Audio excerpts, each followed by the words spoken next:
Today, we're taking you on an incredible journey back in time as we explore some truly surprising and less commonly known lifestyle tips from the 1800s. These gems of wisdom, handed down by our ancestors, are not just fascinating historical facts, but hold practical advice that we could find useful in our contemporary lives. Now, let's step into our time machine and journey to the world of the 1800s. The first tip we have from the 19th century is the art of recycling and repurposing. Unlike today's disposable culture, the people in the 1800s couldn't afford to waste a thing. They breathed new life into old materials, ingeniously turning them into something practical and valuable. So, next time you're on the verge of tossing something away, remember this valuable piece of advice and consider repurposing it. It might just become your next favorite thing. Our second tip brings us to the fascinating world of beekeeping. This was a common practice in the 1800s, as bees provided not only sweet, natural honey, but also beeswax for candles. In today's world, the practice of beekeeping can bring a touch of sweetness to your life and help boost local bee populations, which are essential for pollination and our ecosystem's overall health. Moving on to our third tip, food preservation. Before refrigeration, canning was the key to storing food for longer periods. This method allowed everything from fruits and vegetables to meat to be stored and used throughout the year.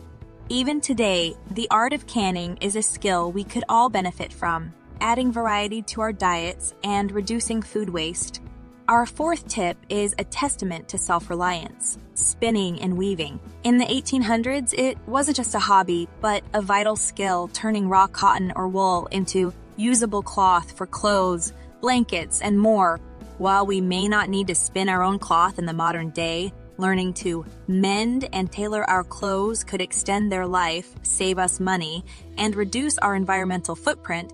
The fifth tip reflects the communal spirit of the 19th century. A community co-op where neighbors shared resources like tools or books was common. This practice fostered strong bonds within the community and encouraged a culture of sharing and cooperation. In today's disconnected world, implementing such a system could strengthen our own neighborhoods and encourage community interaction. Moving on to tip number 6. The use of medicinal herbs and plants. In the 1800s, people relied heavily on the bountiful gifts of nature to deal with health issues. Herbal teas, salves, and potions were commonly concocted at home.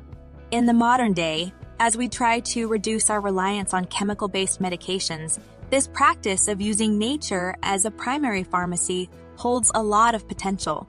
Tip number 7 brings us to the basic skills of masonry and carpentry. In the 1800s, these skills were not just for professionals. Most homeowners had a basic understanding of how to maintain and repair their homes. Today, being handy with basic home repairs could save us a considerable amount of money and also imbue a sense of satisfaction and self-reliance. Our 8th tip unveils a practice that might seem exotic today: raising silkworms for silk. While it may not be feasible or practical for most of us in the modern world, it's an interesting glimpse into the ingenuity and resourcefulness of our ancestors. For our 9th tip, we return to the domestic sphere with the home production of Lye Soap. Although it's much easier and safer to buy soap from a store today, understanding the process behind it allows us to appreciate the conveniences of modern life and could potentially lead to a fun and educational DIY project. Tip number 10 involves a rooftop rainwater collection system.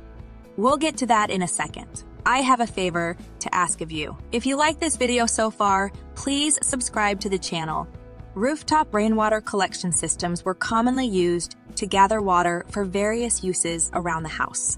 As we become more aware of the need for conservation, these age-old methods could find a place in our modern homes. Moving on to tip 11, let's talk about home insulation.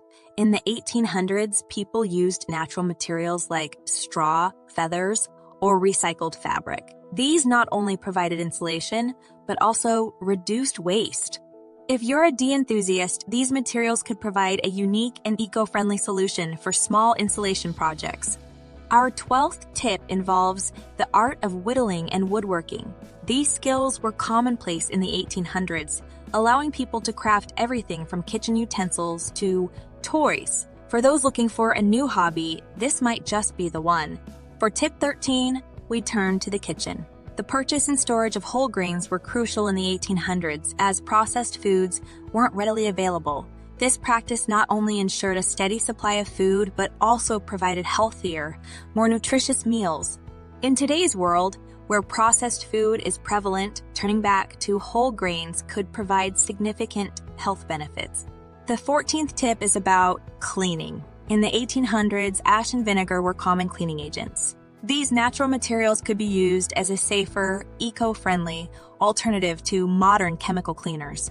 Our 15th tip is a fun fact from the 1800s. People made their own washboards for laundry. While we have washing machines now, it's a fun glimpse into the past. Moving on to tip 16, we find an agricultural gem, the practice of crop rotation to maintain soil fertility. This ancient technique is just as effective today and could be a valuable tip for those with a green thumb. Tip 17 involves the preservation of food through pickling and fermenting. This practice not only prolonged the food's life, but also introduced a variety of flavors and health benefits. It's an art that is seeing a revival in the modern kitchen and could be an exciting addition to your culinary skills. Coming to tip 18, it revolves around the beauty of homemade decorations. Our ancestors utilized what nature provided them, crafting ornaments from seashells, pine cones, rocks, and more. If you're into rustic aesthetics, this tip could be an exciting one to try out. Our 19th tip takes us back to nature. The 1800s were a time when people understood and made use of local wild herbs and plants for cooking, medicine, and even fabric dyes. As we strive to connect more with nature in our modern lives, this tip provides a valuable nudge in the right direction. And finally, tip number 20. The 1800s saw the implementation of a lending system within communities. From tools to books, people shared resources, ensuring everyone had access to what they needed. This practice, if implemented today, could foster a sense of community and shared responsibility. Thank you for joining us in this exploration. Don't forget to subscribe to our channel for more exciting content. Also, remember to hit the bell icon so you never miss an update from us.